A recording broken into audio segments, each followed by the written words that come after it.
nigga like me, man, I love the game. I love the hustle, man. Yo, what's up? Jazzy TV here. I'm with Bands, man. What's up, bro? How you doing? How you doing? Good, good, bro. How's the year been treating you so far? Year's been great, man. What have you been up to? Like, A couple placements that I've been working on, like a couple albums. You know, I've been out here from Atlanta. Cause I'm living in Atlanta. oh, So I've been living in Atlanta for like 3 years. But basically, I've been out here for like 4 months now, and just trying to get everything done. You know. so why don't you tell the people a little bit about yourself? What it is that you do? What you're known for out here? And I'm a producer. Okay. You know, I produce music from like some of the top artists in the game right now. You know, Are you originally from LA, or where'd you kind of grow up at? I'm originally from Inglewood, California, but I grew up in Rialto. Okay. You know, my mom, they moved me from Inglewood to Rialto. So what was your experience like during, or in both those cities, kind of transitioning, like how? Inglewood was cool, you know. I liked it. I think like it was one time, like what made me like gravitate towards it. Like I had a homie by the name of Arthur. You feel me? He was like real cool and everything. He low key put me like on Timberland, like you know, like them and stuff. And DMX, he put me on DMX. And then from there, like I just like wanted to listen to more hip hop, you know. So when you were staying in, when you were staying out here in LA, were you into like beats already, or were you like kind of still young? Like, I was still young. My dad was a guitar player. My stepdad, he a guitar player. Oh, yeah? You feel me? He's real like big in the business, you know. And from there, like watching him go to like a show, play guitar, maybe like, man, I wonder how I can get into that. But with something like a whole nother genre, basically, like something that I like, you know, to listen to. And then I just end up just wanting to do it for hip hop. I always had that dream, like, you know. At first, though, like when I was younger, I wanted to play basketball. I wanted to be a basketball player. yeah. And I wanted to be an artist because I was real good at drawing, you know. Music never came to me until after, you know, seeing his shows and everything. I was like, okay, I wonder how I could do this. Now we listen to like Power 106 on, I had a boombox. You know, I was always in trouble, so it was not too much that I could do.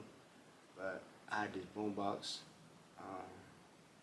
and basically I would listen to Power 106, you know, and I would sit there, listen to like Wyclef Jean, and like, you know, Mac 10, Dub C, Ice Cube, you know, Snoop, of course, Dr. Dre, you know, and it just made me want to be in it more, you know. So do you play any instruments, like other than keyboard, or like? No. My dad tried to teach me how to play guitar. The finger coordination is different. Yeah. You know, so I couldn't really do it. Yeah. So what was the first beat that you made? Not necessarily like the first one that you posted, like, but like for yourself. Do you remember? First beat I ever made was what was it called? I don't remember the name of it, but it was on GarageBand. You know, that was like after I moved out of my parents' house, actually. So after I moved out of my parents' house, that's when I really took it serious. I was like, you know what? I need to get this. Yeah. Sorry. Basically, like, you know, what you call it? I wanted to learn, you know. So after I moved out of my parents' house, I was like, you know what? I'm gonna take this music real seriously. And that's what I did. I went, bought me a laptop, you know. Was this during or was it before? No, this is before I moved out of my parents' house. Okay, this is before I moved out of my parents' house. Bought me a laptop, a Mac laptop. It was the first, like one of the first ones, like the little skinny white one. Yeah. I had one of those, and I was on there every day. You know, my mom and my dad, they couldn't tell me anything because I had bought it with my own money. And yeah, I had this laptop. I learned GarageBand. You know, I learned all the perks and everything that I needed to learn on there. And then yeah, from there, like I was just like, oh, this is cool. Like I made my first beat. I was so happy. I don't care how trash that beat was. Yeah. I was happy. Like, So you know, are you all self-taught? I wouldn't say that. For the most part, yeah. I started off on GarageBand. I learned Reason. I learned Pro Tools, and I learned FL Studio and stayed there. But see, I didn't learn FL Studio by myself. I had a homie by the name, we call him Chompers, but his name Raymond Allen. He taught me how to use FL Studio. You know, he gave me lessons. And so, like, I was like his protege and everything at learning how to do FL Studio. And I wanted to learn how to do, like, the YG type beats and everything, you know? And he taught me that. So do you have a lot of, like, other mentors in the game? Yeah, I have Raymond Allen, or Chompers. I call him Chompers. I have DJ Official, rest in peace. You know, that was one of my mentors. Even though he was younger than me. I have Hit Boy, you know, who's one of the greatest mentors of all. I have G Rye. I have Ray Real. I have Hayes Banger. Like all of the HS87 basically. Because I used to be around them. Yeah. You know, I used to be soaking up game. I used to be at Hit Boy house, just learning more and more about beats, you know. And then, yeah, man, it was fun. It was fun. Those was the days right there. So how do you plan on, I guess, progressing this torch that's been passed on to you with producing music? What's the overall? The overall goal is to really like get other people to use my sound. Like, you know, I'm starting to see, like, I remember when I first came up, I was compared to Mustard. Like, they was like, oh, you sound like Mustard and blah, blah, like, you feel me? Then when I started hanging around Hit Boy more, I started doing other stuff. Yeah. You know, I started learning more about, like, the different type of beats, the trap beats, the R&B, you know, like, all that type of stuff, you know? So, I started getting into that. My first, like, actual placement was with B-Mac the Queen, who was on Grinding On My Life, you know. It never came out, but it was called Black English, and it was a different beat that I made, you know. Like, but also, like, I wouldn't even know Hit Boy without the homie Cedal. Yeah. You feel me? The homie Cedal, he's the one that introduced me to Hit Boy, and, you know, and like basically he like brought me in with them with Audio Push, Hit Boy when they was at their peak. You know, when they had that whole movement, yeah, the HS87 movement, that's when he brought me in, you know. I was supposed to be signed to Hit Boy a long time ago, but I wasn't ready. You know, I didn't do enough. So how did you go about networking in the industry? How did you meet all these connections? Okay, so a lot of connections I met from RJ. Okay. When I started working with RJ, I made a song called Reflection. Funny deal about that, I met RJ through the homie SO, and yeah, the homie SO basically. Like, you know, I met RJ through the homie SO, and it was also somebody else. I'm trying to think of his name. I don't ever be knowing. Yeah. There's a lot of people out there, man. Yeah. So when do you feel like you had your biggest? Okay, there you go. My boy Albo. My boy Albo. Shout out to my nigga Albo. You know, he also introduced me to RJ. SO and Albo. There we go. And basically, I would have never known RJ wasn't for them two. Yeah. You know, and yeah, they introduced me to RJ, RJ came to my house and when I lived in the valley. Um, and yeah, he did a song with the homie Turtle No Joke called Selfish. And then from there, he was like, hey, like the next week, he was like, hey, pull it to my studio. I'm working on Amio 3, you know. Because at first I was supposed to be working on Amio 2. I never got to because I was too late, you know. So Amio 3 was coming around and it was like, hey, yeah, RJ. RJ was like, hey, pull up. Like, I'm working on my next project, you know. Working on Amio 3. I was like, all right, bet. So I'll go up there and I was sending the beats, you know, I'm playing beats for him. So I got to one beat, and I think it was called 2 Extra or something like that, or Extra. And I guess he liked it. It was different. It wasn't like everybody else's beats, you know. It wasn't like, it was slower than everybody else's beats. At the time, I was doing like 96 BPM. That's real slow, you know. And that song actually became Reflection by RJ. Okay. So, you know, and it ended up being on Amio 3. Yeah, so.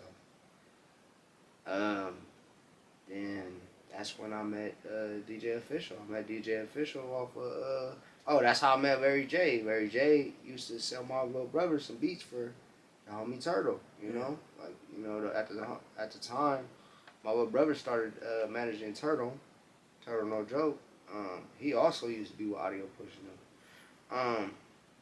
He basically started managing them, and then when he started managing them, managing him, he basically like was buying beats from the homie Larry J.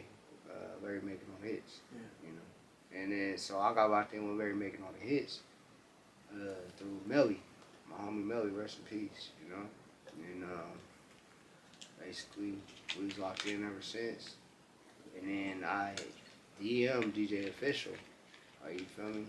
Like, oh, you going to the RJ? Are you going to the RJ event? Blah blah, like the release party. Like, I'm about to be there too. I'm like, man, I can't wait to meet you. He's like, all right, bet. Blah blah. You know, I went, but I didn't get to meet bro because I was too late. Yeah. You know, so next thing you know, I DM'd him again. Like, hey, what you doing? Blah blah blah. Like, I got a studio session. Have you ever wanted to work with Audio Push? He's like, yeah. Like, I'll work with Audio Push, blah, blah, like, you feel me? And sure enough, he pulled up. He pulled up on one of my studio sessions. I thought Audio Push was going to be there, but they wasn't there. Yeah. He ended up working with my other homies and stuff, you know? And, like, he brought the homie, Tuski, you know? And that's how I got locked in with Tuski. And then ever since then, like, you feel me? Like, we just been locked in. We used to do sessions every day, me, him, and Larry. Yeah. In here. Not in this same room, but it's like another like room right there. Yeah. You feel me? That the homie Red Real used to own. So we used to be in his studio every day, just working, just coming up with a new sound. And even he seen it and he was like, bro, y'all dope. Like, keep this going. Like, this, I ain't seen nothing like this in a minute, you know? So from there, like, we just all complimented each other's sound, you know? So, like, each one of us, we took something from each other where we have, like, the same sound down there. So at the time of you working with RJ, is that when you felt like you were getting your bigger placements and you felt like this music thing was when I was working with RJ, it opened the door for a lot of people. A matter of fact, I met my manager, Pusha Cam, from DJ Official. You know, DJ Official introduced me to Pusha Cam. He introduced me to the homie Herb. At the time, the homie Herb was my manager. But then I guess he couldn't do it, you know? So he ended up just giving me to Pusha Cam. Cam ended up being my real manager. And then, like, we had gotten one of my other homies, Jay Anderson. Yeah. You know, I had told my homies, like, it was my birthday. And I told the homies, like, hey, like, I know y'all want to get into music. Like, if y'all want to really get into music and, like, you know, get feedback on y'all music and everything, possibly, like, you feel me, who knows? You you might be able to do music with these people or whatever, you feel me? I got some real big people that's gonna be there though. Like, you know, they got radio hits and everything, like, you know, producer wise. And it was like, yeah, bet, I'll go. And it was only like one person that basically like, well, two people pulled up. Yeah. And when they pulled up, let me take these off. You want too much. Yeah, you go. Basically two people pulled up on me. None of the other homies took heed. You feel me? They didn't pull up. It was just them two. And yeah, I introduced the DJ Official. And DJ Official, he was trying to sign one of them. That one of them ended up being Jay Anderson. Okay. You feel me? He loved his music and everything. He even showed Mustard. He told me, he's like, yeah, I showed Mustard, blah, blah. Like, he said he was dope, like, you know. And from there, you know, after the homie passed away,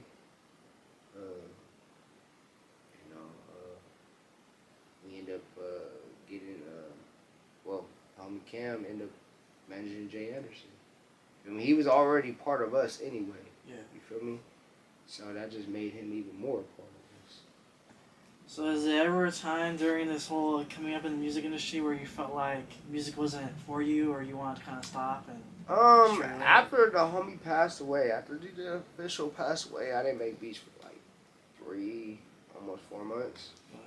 And now, like, I was like in a deep, like, you know, yeah, like, cause that was really my dog. Like, I could literally hit that dude every time. Like, hey, bro, like, I'm finna do a session. All right, bet, I'm finna pull up. Like, and he'll always pull up on me. yeah. There was times where he would invite me to Mustard Studio, you know, and we would just be vibing. You know, Mustard wasn't even there. Yeah. I mean, sometimes, like, you know, and there's sometimes where we have like the front room, like, you know, it was a vibe, man. It was just always fun, man. Like, just being friends with other people, like, you know, and like not have to deal with a lot of bullshit. Yeah. You know. So how did you kind of overcome that whole situation and get back into? Well, how did you find your light back to the music? I found my light back into the music after, you know, like after a while. It's like, damn, like I got something to do it for now. Like, you feel me? Yeah. Like, I gotta really get out here and do it for the homie, cause, you know, he had his son. You feel me? And everything. You know, he had his legacy. Like, you know, and he's out here. You feel me? He was out here doing what he needed to do, but like he can't do it no more. Yeah. So I took it upon myself to just keep it going, you know, keep going what we had going right now, like, you know. So while I'm able to take my own sound, I'm able to take his sound along, mix it with my sound, and, you know, spread it to the world basically. Yeah. You feel me? So yeah, man. So how did you end up in ATL? Ooh, ending up in ATL. Nothing was like really like going for me out here, I guess. Yeah. You know, well, like it was a lot. No, I'm not even gonna say nothing was going for me. It was a lot going still. But I just wanted to try something new. Met this girl. Like she ended up being my friend. You feel me? I've known her since 2017 now. Basically we ended up being friends and everything, and she invited me to Atlanta one day. We go out there. We was chilling. Everything was cool. And then she was just like, hey, like, you want to like move out here? Like, you know what? I don't think it'd be a bad idea. Like, you feel me? Like, you know what? Come on, let's do it. Like, you feel me? I'm trying to do something new anyway. So we ended up moving out there, you know, and I've been out there for 3 years, you know. So it's cool. But, you know, it's politics out there, Yeah. you know. It's just like anywhere you go. It's hella politics out there, though, like when it comes to the music game. But I want to shout out, like, you know, Pap Chanel and her team, because they're the ones that actually mess with me out there, you know. There's a lot of content out there. There's a lot of content creators out there. I'm not into the content create game. You feel me? So, like, she was trying to introduce me to, like, certain people. And, yeah, I did. I met one of Gunna artists, you know, like, their name was the Shady Babies. Right. You know, at the time, I get like she was dating him or whatever. You know, and he was cool. I'm not gonna lie. At first, I was mad. Like, you feel me? I was like, "Who is this guy? Why is he in my house? Yeah. Like, you feel me? Like, what's going on? Like, you know." And then not even that. Like, he was a young dude. Like, you feel me? So like, at the time, like I was like confused. You feel me? And you know how young people are disrespectful. Yeah. You know, but then he ended up being cool. We ended up being cool. You feel me? We ended up having a bond basically. Like, you feel me? And then like I ended up doing music with them. And then after that, you feel me? I ended up doing music with Pap Chanel. You know, I met Pap Chanel through a session that I went to with the homie Larry. You know, and he got invited by some, I forgot the lady's name, but he got invited by them, and then like they introduced me to Pap Chanel, and like it was like some other artist that was at the time that we went to their session though. Like, you feel me? It was just like some dude or whatever in Atlanta, and then yeah, they was like, "Hey, you ever did anything, you know, with Pap Chanel?" And I was like, "Yeah, I do actually. Like, I heard her, like, you know." And I was like, "Hey, you want to work for her? Like, you want to work with her?" I was like, "Yeah, I'm down." I was like, pull up to the studio next week." I pulled up, and then I met her, and then she took me to my first rolling out, matter of fact. Oh, that's sick. In Miami. So, Yeah. what's some like? I didn't get in, cause like something happened, but she took me out there. You feel me? Her and her team. Like, we locked in.